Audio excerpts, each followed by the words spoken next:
I'm only taking one step at a time towards healing myself. I had to get out, I find a way out. No more living in pain or misery. It's all about protecting my energy. Keep the negative away from me, because I am just keeping my peace. Cut off everything that no longer was serving me, and I chose to start loving myself. I walk in my purpose, no looking back, I'm only going within. Be old, standing there, a better version of me. I must say that I'm proud of me. It's not about how you feel, I'm living proof that God is real. So let me show you how to heal. Damn it, I'm wearing it well, cause I came a long way. My journey isn't yet complete, that's what it look like to heal.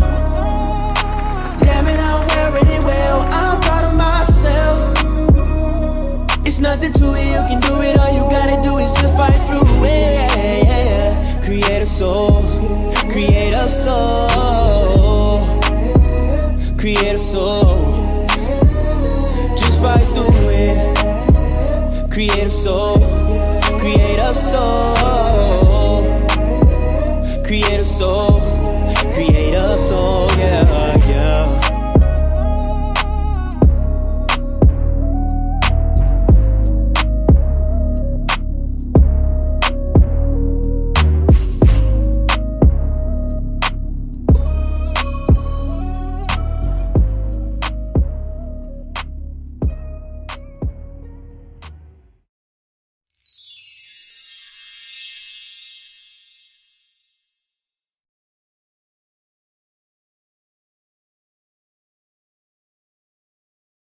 Welcome to Pain to Purpose podcast, where we have open discussions to heal together as a community. Today, we're on episode 36, and we're talking about women's empowerment, and our special guest is Miss Angela M. Welcome, Miss Angela.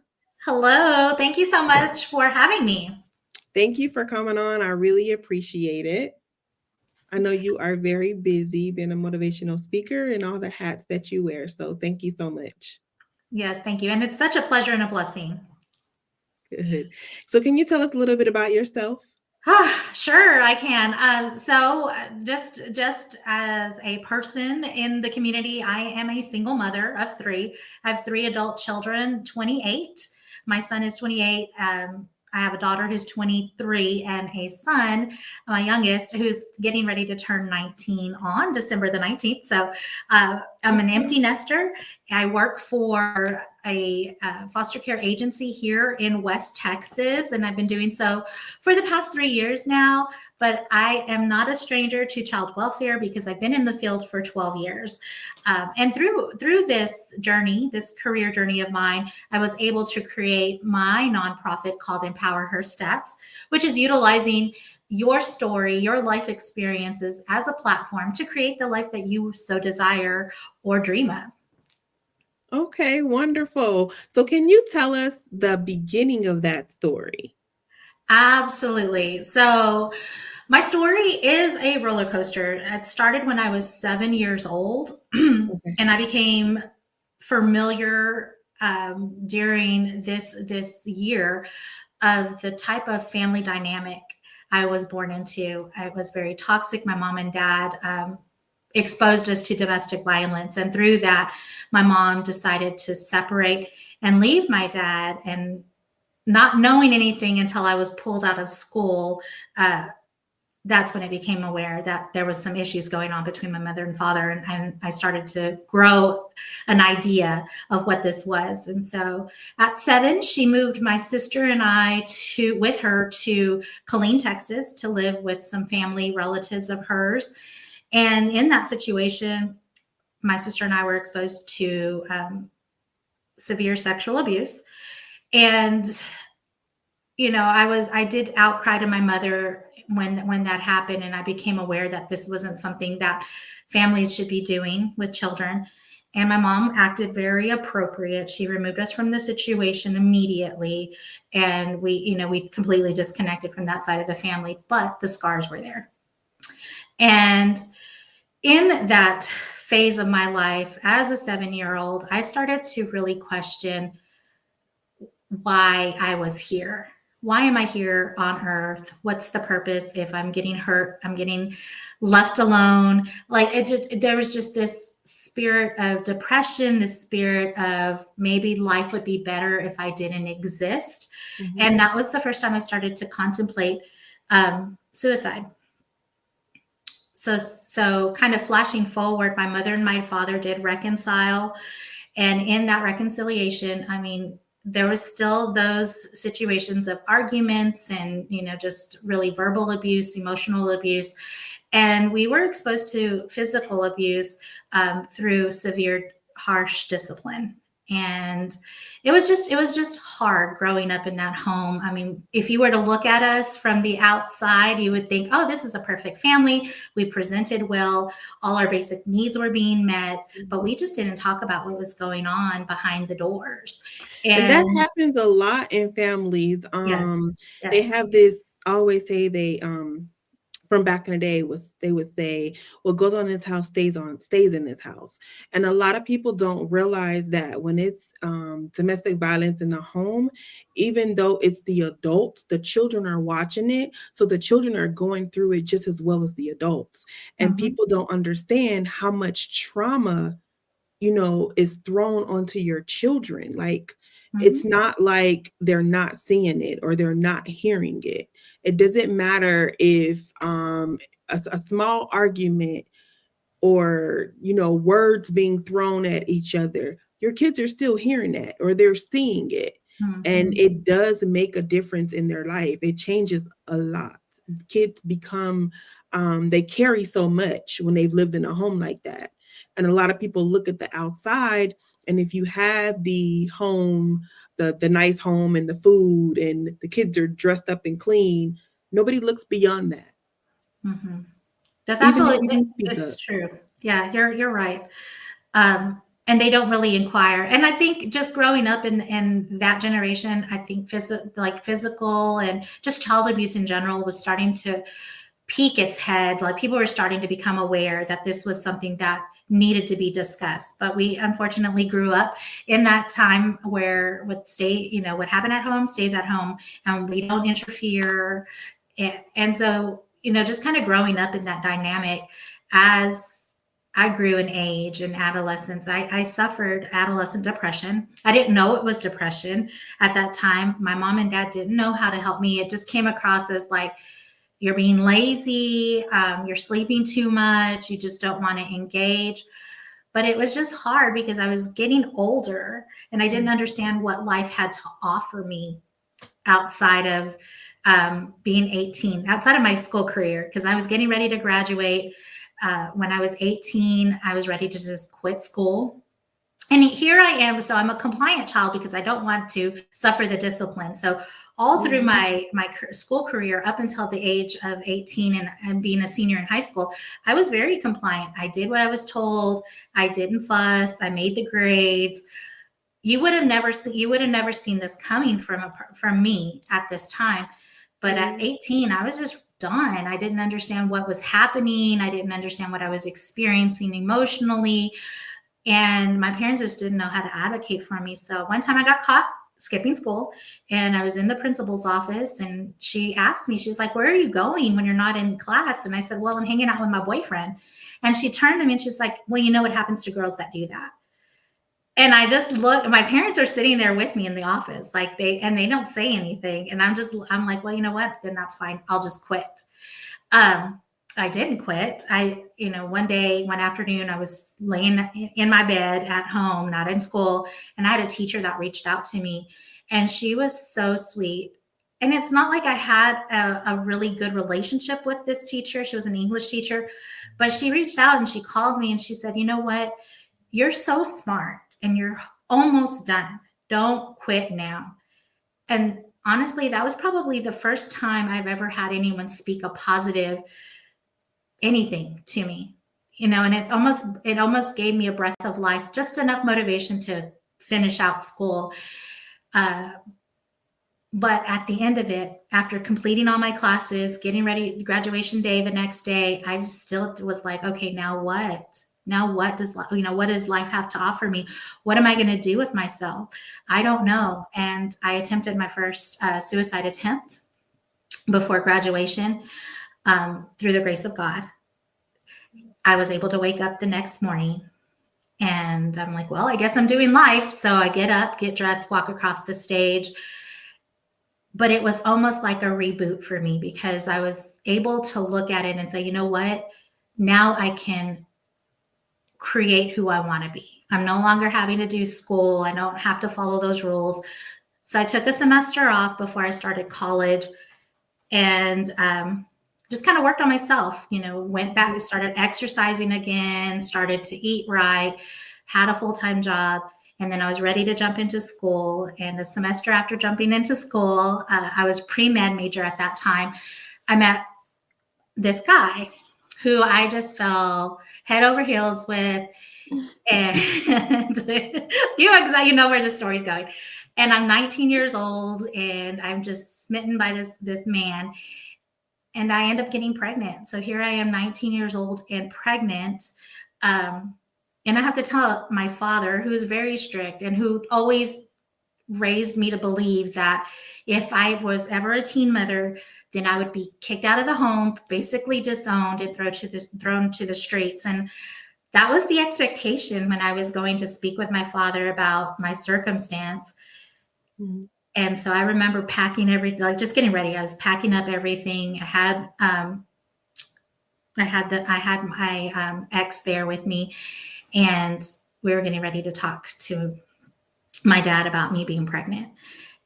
And this is where I feel like life is so funny, because I literally see a pivoting moment. There was this like sliding doors moment, if just to kind of give you a visual.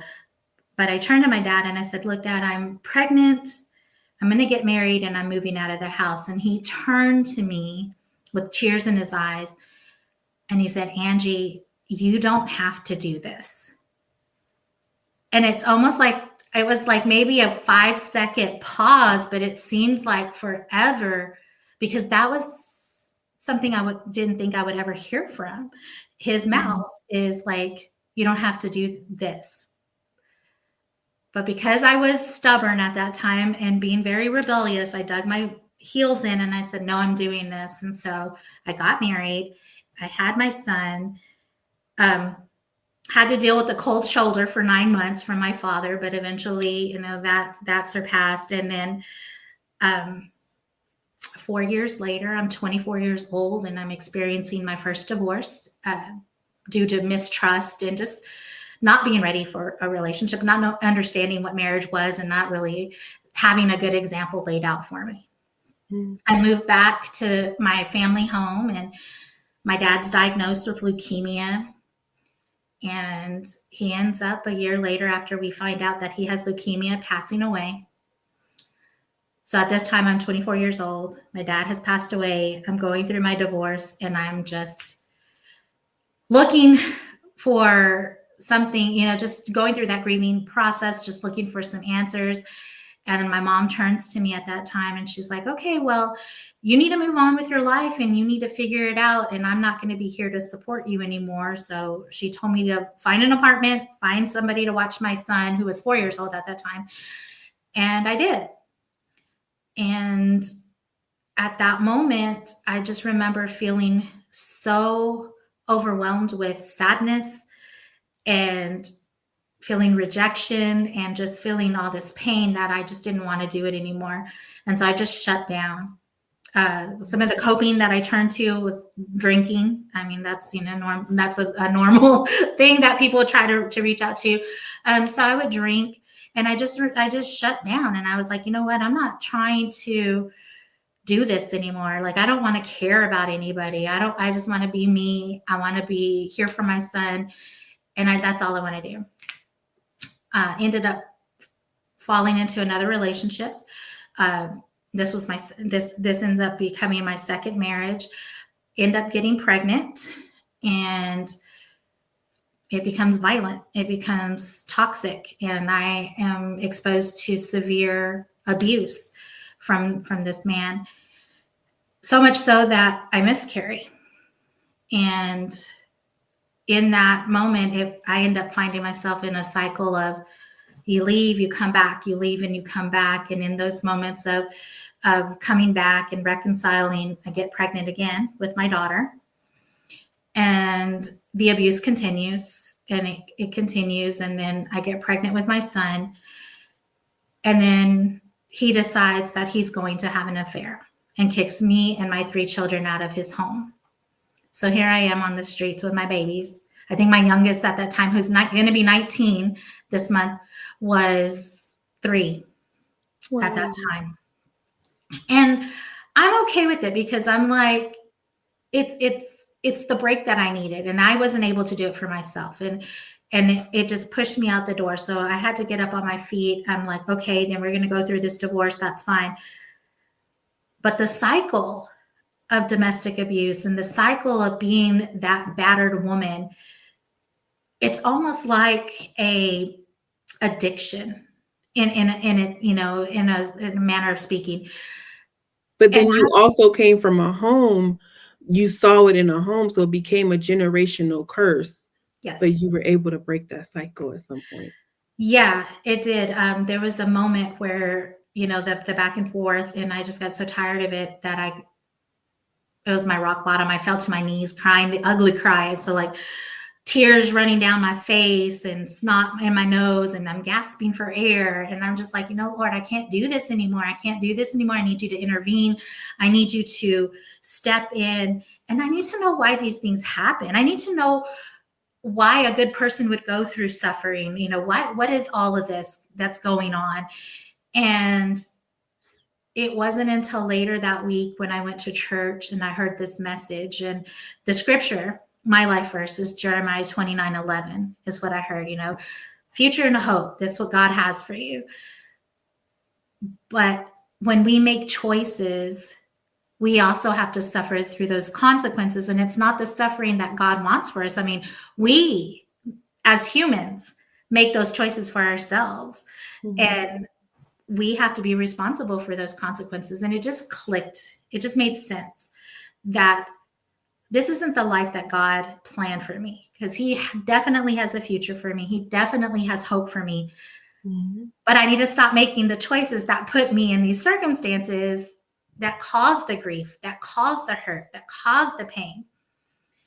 And so at that moment, that's when I decided, okay, I'm 32 years old.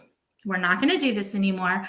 I'm going to get back into school. And thank God for internet. Thank God for online classes, because I was able to do so. I got back into school, received my bachelor's in psychology, continued, and received my master's in human services. Now, my determination, goals, and motivation to continue to grow for myself so that my children could benefit from it didn't keep my ex away. He was always there, constantly trying to like lure me back, that I ended up finding myself in marriage number 3 out of convenience, for safety, someone that could be a barrier between me and my ex. And you mentioned generational curses. So as I'm completing my master's degree, I'm stepping into the child welfare field, and I'm starting to build my career. I find out that my daughter was raped by a half brother on her dad's side of the family. She was 11 years old when this happened. And that's when it hits me that I not only picked up where my mom left off, but now my daughter is picking up where I left off. And I had to do something different for them. I had to do something different for my children and my daughter.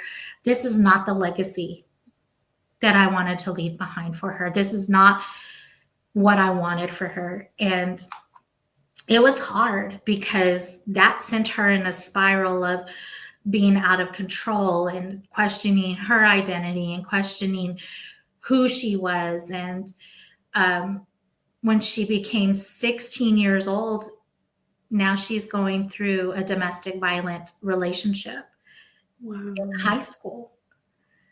And as much as I was there for her, as much as I would put her in counseling, and we did it all, individual counseling, family counseling. I mean, it was her and I was doing the things that you're supposed to do when you're advocating for your daughter and for her safety.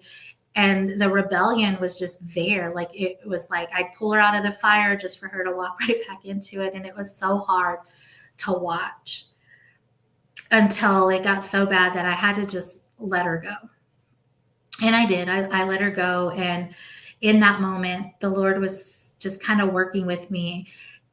And I remember hearing a message where he said, you're no longer the parent that tells your daughter, you can do this and you can do that. Like, yes, you have permission for this. No, you don't have permission for that. You're now a support system for your daughter. And when I heard that, it made sense to me, because I no longer had that influence as a parent to parent her in the rights and wrongs. She knew the rights and wrongs. And I couldn't hold punishment over her. Like, I just needed her to understand that I was there to support her. Right. And when I received that message, I reached back out to her and I said, look, school's important. You need to complete school. If that means that I have to bring you into my home with this boy and all, then let's do that so you can graduate. And I did. I brought her in and the boy in, and it just through working with her, mentoring her, make sure you get a job, make sure you're going to class and being there for her and supporting her through that relationship started to pull apart. And I remember having a discussion one point where I'm like, okay, look, you guys cannot be violent in my home. Like, if you're going to be violent in my home, you're going to have to leave. And if that's the case, then I'm going to give you 30 days to do so. And then this boy just started yelling and causing a ruckus. And so I said, well, then you can leave now. And I turned to my daughter and I said, and you, Mila, if you want to leave, then you can go. And I tell you, God works in mysterious ways, because that boy turned to my daughter and said, no, if you're going to be on your mother's side, I don't want you anymore. And that really was what she needed to hear. She needed to hear him say no to her. Otherwise, she was in that cycle, and I knew it. And that was the saving grace there. And they broke apart, and I was able to work with her. I was able to she was able to do some healing and stuff like that. And now she's in a healthy marriage, and she's got 2 beautiful babies. She's blessed me to be a grandmother, and she's the best mother. I mean, she's better than I was as a mother. And I tell her that all the time, because that's what we want for our kids, to be better than we were. Absolutely. Mm-hmm. And so getting her settled, and I'm doing some of my own healing work too, that I'm in the community, and I have this young mom come up to my office. She's got 2 babies, and she's got CPS, and she's like, I don't know why the worker wants me to do women's empowerment, because I'm not getting beat up. I don't have those kind of relationships. And it just hit me. I was like, oh my gosh, young lady, like, women's empowerment isn't about just toxic relationships. It's about being able to stand on your own 2 feet, understand who you are, understand what you want out of life, how believing in you, create it exactly, and not be dependent on others to fill in those voids. And it's being empowered in your career, being empowered in your relationships, being empowered in your finances, being empowered in your own self-care. And so that's when I created Empower Her Steps. And that's when I started to share my own story of, through motivational speaking and encouragement and doing the workshops that I do and stuff like that. And I just actually, this young lady, she reached out to me not too long ago, and she was talking. We were doing like a Brene Brown book, and we were kind of working together. Mm-hmm. And she's like, "Hey, I'm just reaching out to you. I've been working on myself. I've been reading this book that you gave me, and I did the assessment again, and I'm getting better, and I'm improving. And I just want you to know that I got my GED." And I have a house now and a car, and my babies are doing good, but she still struggles with when people talk negative to her, because she goes into that panic. Oh my gosh, I'm going to lose my kids again. And being a product of the system herself, with do right, I understand. And it was just a moment of, hey, you know what? I want to let you know that you inspired me to do something in my life. And I'm glad to see that you are doing things to better your life for your children too. And you can continue to do that. You are doing, it's about not being perfect, but being better than you were yesterday. And you're doing that. So keep going. And it was such a beautiful conversation that we had. And it just made it feel like I'm in the right place and I'm doing the right things. Yes. From pain to purpose. It's so amazing to hear your story. I love to hear when people are reaching out to the community to grab others and wheel them in, because there's a lot of people that they don't have that support. And you may think they do, but they really don't. And sometimes people just need to hear, like, girl, it's going to be okay. I got you. Whether you pray with them, whether you talk them through it, picking up the phone, just checking on them, encouraging them, using those affirmations, like, it really does a lot. And some people don't realize that. So you're doing a lot in the community. So congratulations on that. Yeah, thank you. And it all comes from not having what I needed. So it's all about being the person I needed when I was younger and going through those things. Absolutely. I didn't realize, you talk about community. I didn't realize how important community was when you're trying to change your life and trying to change your goals. And until I created this nonprofit of mine. But it is vital. It is vital to the human spirit. It's just vital to life. Right. So how can they reach out to you for your workshops? Sure. So I am on all the social media platforms. So Facebook, Insta, TikTok, up until it's not there anymore. I don't know what's going to happen. YouTube, but I have my own website, angelinamojica.com. I mean, really, you can just kind of Google me. I'm anywhere and everywhere. I don't hide. And then also too, you can email me, angelinamojica.cfle@gmail.com. And I'm willing to work with anybody.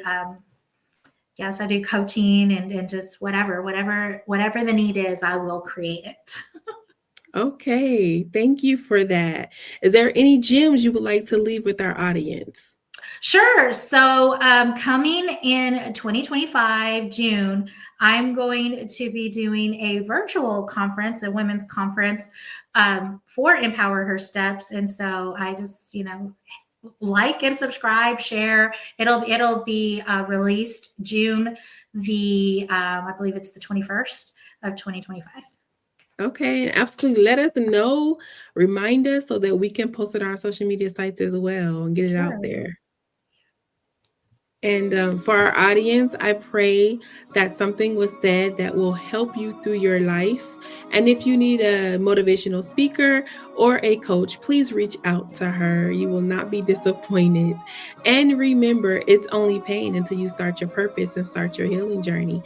I'll see you next Monday. Bye.